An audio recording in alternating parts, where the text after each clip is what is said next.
Sidee loo tukadaa salaada ciida cudurkan faafay dartiis? Xiritaanka masaajidda la xiray, barxadaha iyo bannaanka la isugu yimaado oo la diiday si loo badbaadiyo caafimaadka dadka iyo inuusan faafin cudurkan. Wadamo badan oo Islaam ah iyo kuwa aan Islaam ahayn ayaa aysan macquul ka ahayn in la isugu yimaado masaajidda iyo barxadaha labadaba sababo jira awgood.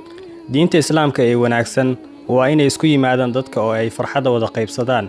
Ilaah waxa uu jideeyay in la isugu yimaado si loo guto cibaadooyin badan waxaana ka mid ah salaada ciida. Marka waxaa jirta su'aal la isweydiiyo oo ah salaada ciida ma jamaaca ahaan ayaa loo tukadaa mise keli oo guriga ayaa lagu tukan karaa si aysan u dhicin waxaan jirin oo khilaafsan shariicada Islaamka.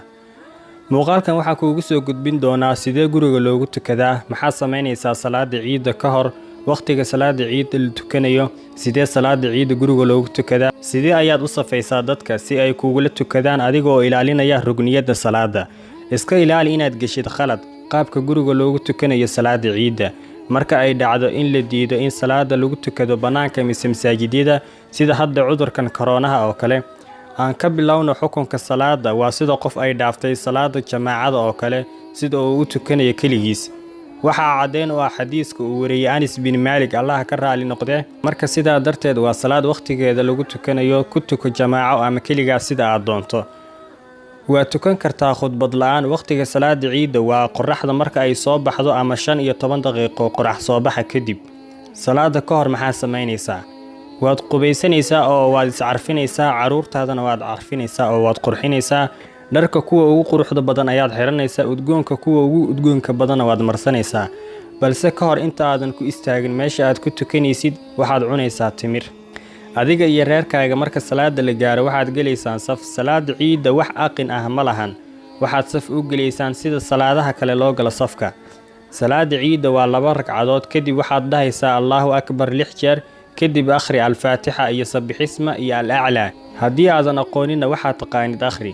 ragcada labaad marka aad soo kacdo oo aad dhahdo Allahu Akbar, kadib waxaad dhahdaa 5 Allahu Akbar oo kale. tan kale ha buubsiinin Allahu Akbarta oo Ilaahay weynay.